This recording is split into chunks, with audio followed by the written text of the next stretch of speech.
shine, Glennis. Rise and shine. I guess you just revealed to listeners that we record in the morning. Yeah, it's a very early morning for me. But I'm enjoying my new hood. I tried a new restaurant last night. Nice. Have you been to Dagon? They have amazing dessert. Really? What dessert did you have? It was like a cream-filled chocolate cake. I love a cream-filled chocolate cake. Yeah, it was really good. Are we in our let them eat cake era? Somebody is, because I have some real concerns about the numbers I'm seeing. Yeah, let's get into it. We have a lot to discuss this week, and we have some more news about people and their jobs. And there's something we can do about it. Oh, I wasn't expecting that. Let's hear it. Let's get into it. To kick us off, we have to talk about the state of Trump's economy.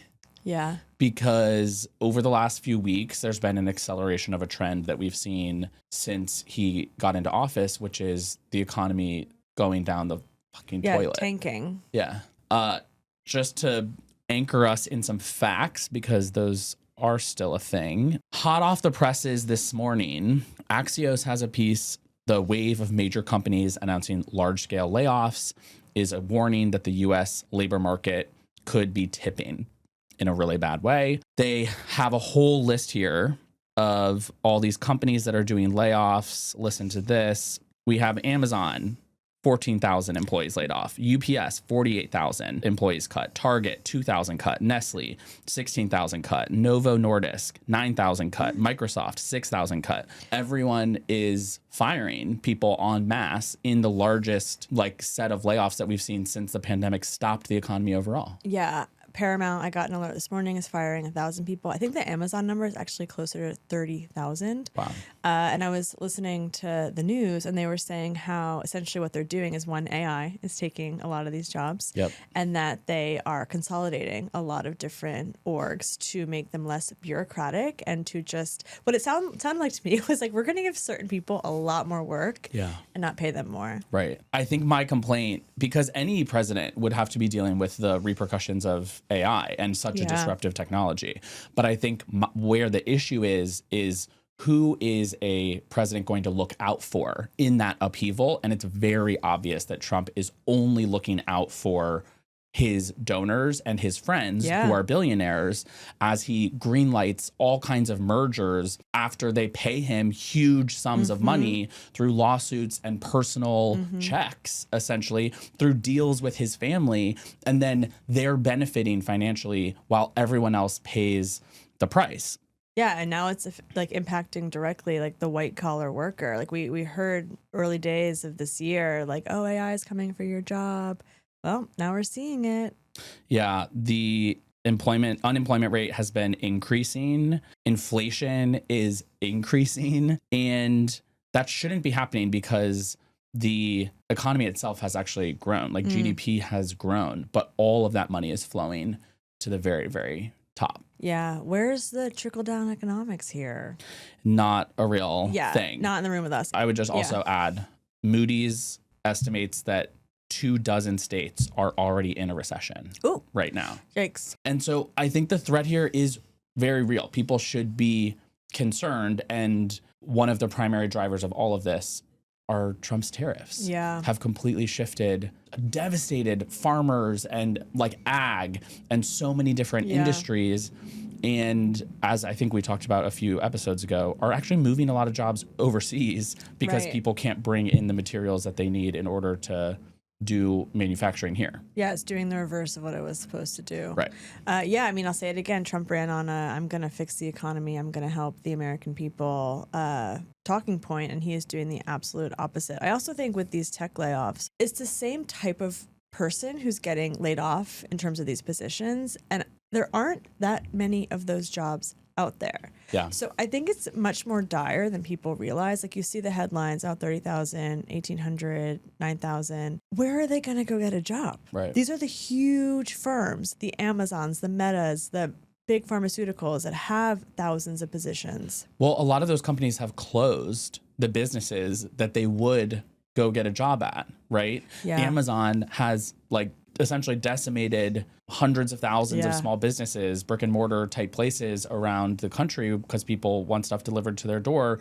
If Amazon isn't actually hiring people to provide those services, where are people supposed to work that were in that lane before? It's also young people, we have to say. Like, post undergrad unemployment rate right now, I think is over 10% because young people cannot find entry level positions in their field or otherwise. And that's going to contribute to a long-term compounding crisis when they can't get job experience to move up and increase their earning potential. And we know that benefits are tied to your job in this country. And we'll talk about this a little bit later in the episode. But with the Affordable Care Act subsidies going, doubling, tripling, after the age of 26, when you no longer can be on your parents' health insurance, you're going to be in for a rude awakening. And all of these employees, these often young employees who were just laid off, aren't going to be able to afford it. No and way. They will be uninsured, which will lead to additional crises in our healthcare system. Just add this to the list of Trump's wars. The war on the middle class. Yeah. We are going to see a new rate cut today, or the Fed is announcing if they're going to do another 25 basis points rate cut, which is expected at this point, but they are operating without all this data that they're supposed to have because the government shut down and Trump is refusing to release labor statistics because he doesn't like the numbers. Right. We know this. He already did that. Did you see the headline that said that turkey prices for Thanksgiving might be up 40%? Yeah, I did. That's a lot. It's a lot. People are going to feel that. It's election week, and I think we got to talk about it. Yeah. Did you vote? I haven't. Oh. I need to.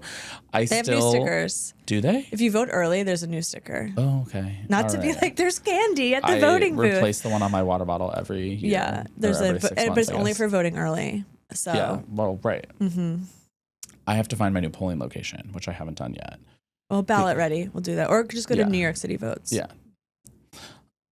Girl, I know. Okay, well, I'm just reminding the audience. Yeah, tell everyone. Okay, nycvotes.org. Yeah, because this will come out before early voting ends. So if you have not voted yet in the city of New York or the state of New York, you could go to Ballot Ready to study your ballot and find your early polling location. Or if you live in the city of New York City Votes. What election are you most closely watching on Tuesday? The mayoral. But do you feel that the result is sort of preordained? A bit. Yes, but I am very curious to see what the margin is. I was going to say, what do you think gives Mamdani a mandate? I think just winning. I think winning, you have a mandate. Oh, that's a hot take. Why? I would disagree. What do you think? I feel like we need a solid 6+% points margin. Yeah. I mean, even that is not really overwhelming. A 53-47. Well, okay, because it is a three-way, it's going to be more like I forgot about that. It's going to be more like 45, 35. This is a little too wonky, 20? I think. Yeah, but we talked about this before with Mamdani. A lot of his policies, not a lot, but some of the policies that were the most popular, like the free and fast buses. You know, I don't know if people realize the way they'd be free and fast is by making them free, they would be faster. I mean, that's like the whole thing. Did you know that? Wait, how? Because there's a delay with people paying. You get on, it takes 2 minutes to get people on, or a minute to get people on, and then buses get backed up. No matter what, any mayor of New York has to be a mayor for all New Yorkers. But I do think if he wins, he's going to see that as a mandate. And he has to build coalition and compromise. Like, I don't know if you saw the headline last week that Lori Tisch is considering staying on as commissioner. Police commissioner. Yeah, which would be good. I think that would make a lot of people more comfortable. I think he absolutely should. Yeah, I would agree. She's done a great job. She's done a great job. Compared to the last three. Oof. He also has to confront the inexperience headline. Yeah. Bring on trusted bureaucrats of the city of New York. Well, there was a huge rally, if you didn't see, in New York City this past weekend. At Forest Hills. Forest Hills, 13,000-ish people. It was amazing. AOC, Bernie, Mamdani, Hochul. Yes. In the context of, if Mamdani wins, potentially the defining question of his entire agenda will be, can he work with Hochul to raise taxes on the ultra rich? That is the fulcrum, like pivot point of his entire agenda, is being able to pay for it. without making 20% cuts to other city services and things. So that to me says there's going to be immense pressure on her if he wins for her to work with him to do it. In addition to the New York City mayoral election, which we will be watching closely, we have the California ballot measure, which will determine if we're redistricting in California. We have 3 Pennsylvania Supreme Court races that are retention elections. We have 2 statewide races in Georgia for the Public Service Commission. We have Virginia governor, New Jersey legislature, Virginia legislature. All super important. The Virginia legislative races could determine whether we redistrict in Virginia. Yeah. The Pennsylvania court races could determine if we have a free and fair election in Pennsylvania in 2028. These are really high stakes races, and I'm going to be watching super close. The Oath team is on the edge of our seat. Yeah. So which one are you watching the closest? Probably Georgia. I think that it's been really under the radar. And it's not a bellwether. It's not going to be a perfect predictor, but I'm really interested to see how like demographic groups and voting blocks have shifted in what has become an important part of Democrats' electoral map to power in a purple state. Let's talk about redistricting a little bit. Let's. Because this was... So Prop 50, I think, which is the most famous in this moment bill, that was Gavin Newsom, the governor of California's response to, actually, which state? Texas. Right. Kel Surprise. Yeah. And he said, you know what? I have a super majority. I'm going to redistrict. Right. So they quickly got this ballot prop on the ballot. Can you give folks a rundown on redistricting? There are over a dozen states that are in flux right now, and we actually could go one by one. I have a deck. Okay. So if you if you all want to get on a Zoom, and I will give you the full tea in every state about what's happening. After hours with Brian. At the highest level, I think we currently are about even. Republicans are a little bit ahead with the redistricting that's been done in Texas, Missouri, North Carolina. We're definitely getting new maps in Ohio, Utah, and California is almost guaranteed to pass. So I'm going to include California in that. All of those put together will net Republicans maybe 2 or 3 seats. That matters. It matters a lot. It matters a lot when margins are this close. But there's a whole list of states that could be moving. So big news came out of Maryland very recently that they will not be participating. Illinois Democrats have been pushing back as well. So we lost both of those as potential pickup opportunities. Virginia came out swinging, and they want to add 3 Democratic seats to try and blunt the losses. But that's an arduous process to get it done in that state. And Republicans are full court press right now in South Carolina and Indiana. And Nebraska, Kansas, Florida, and then depending on the Voting Rights Act decision, the current court case in front of the Supreme Court, we could see a loss of 6 or more seats in the South if the Supreme Court basically guts the Voting Rights Act and therefore allows Republicans to eliminate majority-minority districts. What do we do? So Prop 50, obviously that's great. If you're a governor who is able to do that, you should be doing that. I saw Eric Holder, the former attorney general, he used to say, Republicans cheat because they can't win. Well, now they're really good at cheating and they're winning. And now I don't view it as cheating anymore. We have to use the playbook that exists to make sure that Dems are represented. Barack Obama, the former president, has been... Heard of him? He was at an event recently and he was like, I don't really love it, but we got to do it. And it's like, no shit, Barack. We don't love it either, but we have to do what we can and use the playbook that Republicans have created. Yeah.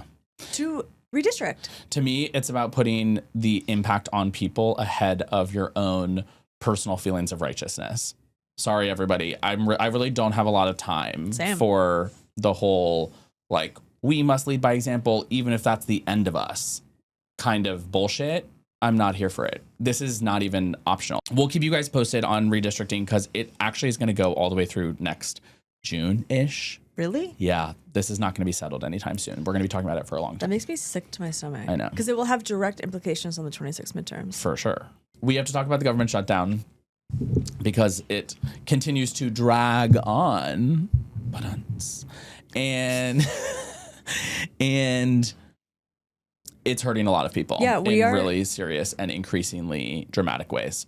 Yeah, we are on the 29th day on this day of recording. Tomorrow, it'll be the 30th day of the government shutdown. Almost a record. Yeah. Longest in U.S. history. We're getting close. What's the record? I think it's around 36, but somebody go fact check that for me, please. I think we have to talk about the number one issue right now that is like on TV screens and online, which is the SNAP benefits expiring on November 1st, which 42 million people are on SNAP. Also formerly known as food stamps. Right. Yeah. SNAP only costs $100 billion a year, which sounds like Dr. Evil, $100 billion. That's $100 billion. Right. But that's 1% of the budget. The United States federal budget is about $7 trillion. That is like Dr. Evil, because that's not right. Lest we forget that Trump just bought an election in Argentina for $40 billion. Right. So it's just like, okay, the money is there. Yeah. The money is there. Republicans are actively choosing to not spend it. And they would rather see kids go hungry than open the government because they want to blame Democrats. This conversation, whenever SNAP comes up, I think brings out a lot of misinformation and stereotyping and all kinds of bad faith arguments about it. But at the end of the day, what is the purpose of the government if not to ensure people are not starving in our country that is the wealthiest in the history of the world? Planet Earth. Right. We have the most billionaires. That officially came out, I think, this week. The United States of America has the most billionaires in the world. Where are our taxpayer dollars going if not to feed hungry children? The federal minimum wage is still sitting at around $7.25. We're not willing to pay people enough to actually let them afford to have food on their table. Many of SNAP recipients have 1, 2, 3 jobs just to make ends meet. It is diabolical. Say that. Popular Information has a really good piece on this out this week. Republicans currently have access to a fund of about $5 or $6 billion where they could continue to fund SNAP, and they're saying they're going to choose not to do that in order to apply more pressure to Democrats. Diabolical is a good word. I don't know how else to describe that strategy. It's evil. And did you see to that point that there is $5 billion sitting in an emergency account that 25 attorney generals sued the government yesterday, which is good. We need to see that action. 25 Democratic attorneys general. And that goes to show the importance of having these state level positions. And a bunch of them are up in 2026. Yeah. We need those people. That's the front line of the fight against Trump's nonsense. It should just absolutely infuriate every single American that the Republicans are actively keeping the government closed because Democrats wanted to fight for the access of affordable health care for 22 million Americans. And Republicans are just like, no, we'll let kids go hungry. Let's talk about it. ACA. Shit has hit the fan. I have seen every single Democrat that I follow post at least something about the increase in health insurance premiums in their state as a result of both the subsidies expiring and Trump's really bad healthcare policy overall, the cuts that they made in the big ugly bill that go into effect next year, all driving up the cost 20-30%, and then you add on top of that the subsidies, and sometimes the premiums are doubling or tripling. You want to know how much mine went up? If I were to keep my health insurance, which I'm actually not going to because they no longer negotiate with Mount Sinai, so I'm losing all of my doctors, so I have to switch, it would go up $600 a month. That's insane. Yeah, but that's $600 on top of the $500 I already pay. Oh my God. So I would pay over $1,000 a month just for coverage. I still have copays. Right. I still have out-of-pocket maximums. That's so wild. And that's for the lowest tier. By the by, I'm bronze. It would be easier for us to just set up a direct deposit to the CEOs of these major health insurance companies. It's highway robbery. Everyone knows that a sickly population affects the economy in a negative way. On the question of healthcare, before we move on, have your views changed on what U.S. healthcare policy should look like in the last 10 years, 15, since the ACA became law? No, my opinions haven't changed because I've always been for universal health care. Universal healthcare or Medicare for all? Can we talk about the difference? That's valid. I think that almost all Democrats that I can think of are on board with universal healthcare. The question becomes, should private insurance companies be providing that healthcare? And there are laws and regulations in place that mandate that people have health insurance? Or in a Medicare for all situation, should everyone essentially be on the same plan? And then all healthcare providers get paid by one entity, which is the US government. That's what they have in most other Western countries. Yeah. I would say I'm on the Medicare for all train. Okay. As someone who is on ACA, and by the by, Medicare for all, and if you want a higher level of insurance, you want a concierge doctor, you can get that. I'm not stopping you from having the most advanced technological concierge medical that you can afford. Go for it. But the fact that there is an obstruction to and a barrier of entry to receiving healthcare in this country with money, that is a problem.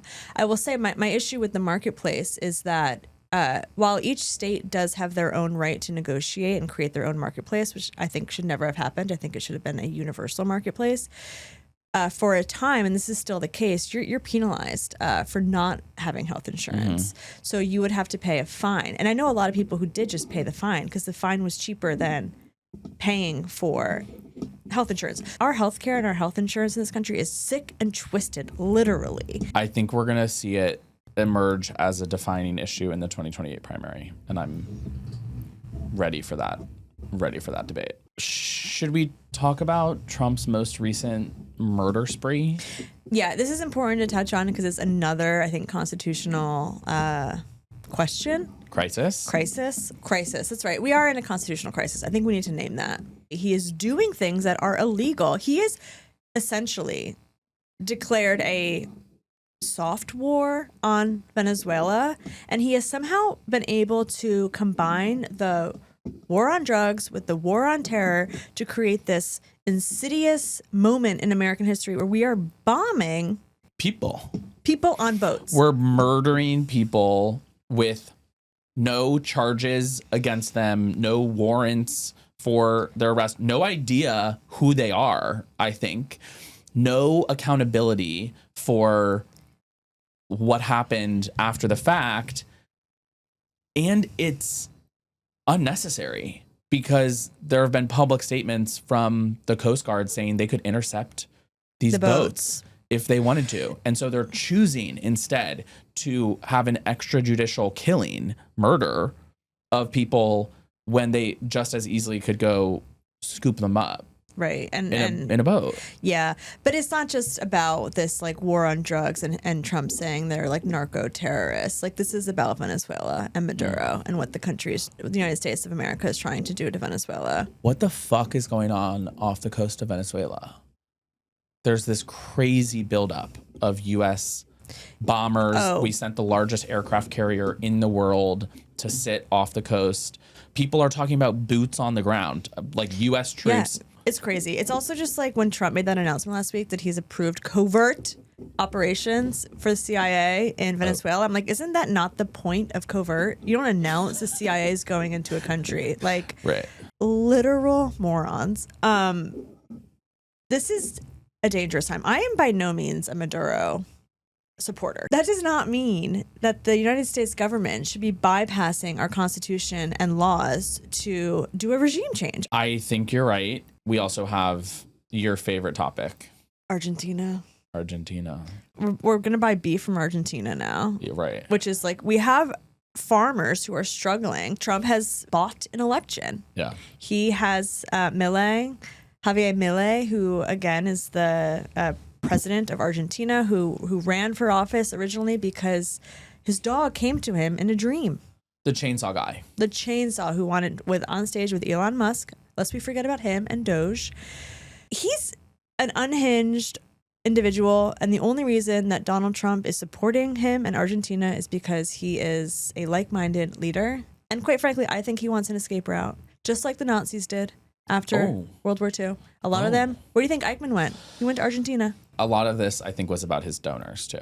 The hedge fund dude who he was bailing him out. Yeah. Everything was transactional. 2024 was the most transactional election cycle we've ever had, where Trump openly said, give me X dollars and I'll return the favor. And now all year long, we're just watching him hand out our cash, our tax dollars by the hundreds of millions and billions at a time to all the people who got him into office. Should we dive into some of our clickbait of the week? Yeah, I'm not well read on the news this week, so. Well, we're going to test your knowledge. It's giving.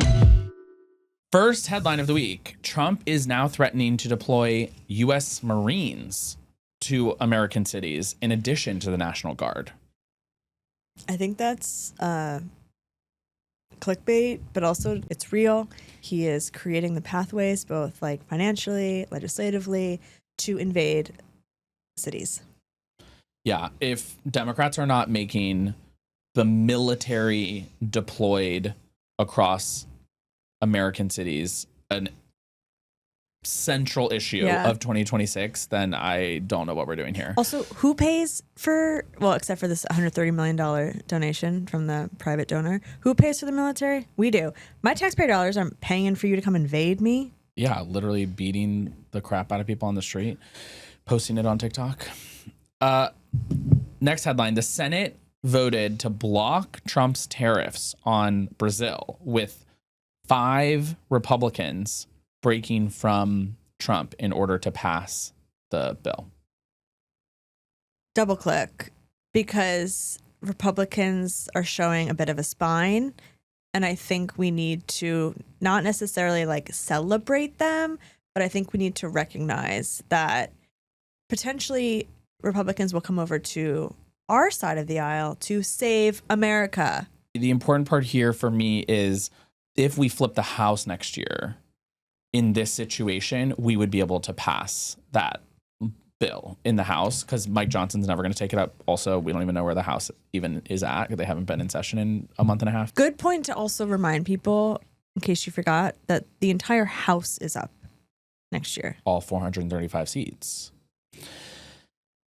The U.S. dropped to 27th place in a rule of law rankings due to an unchecked executive and loss of fundamental rights. I think it's clickbait because it's like, duh.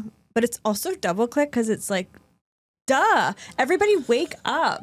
Wake up. This is serious. The only countries, for the record, the only countries that dropped as much as we did were Russia, Sudan, Mozambique, and Togo. So we're in great company there.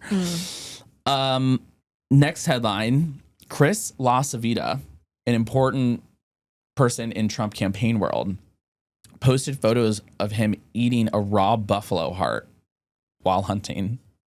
It's clickbait, but it's a real thing that these like crazy incel, raw meat, collagen, beef tallow boys, it's like this like weird primal thing. Trump was served salad with Thousand Island dressing in Korea.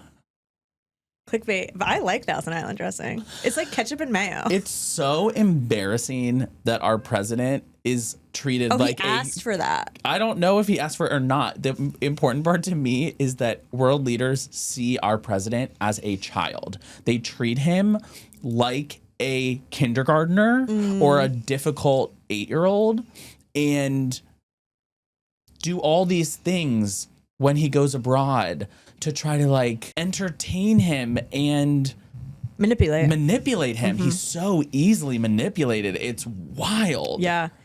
Did you see Trump on the plane talking about his cognitive exam? No. He was like, they made me draw a clock and then I went in an MRI and I did really well. And like all of these doctors on Twitter were like, That's what they do when they're checking for mental decline and dementia.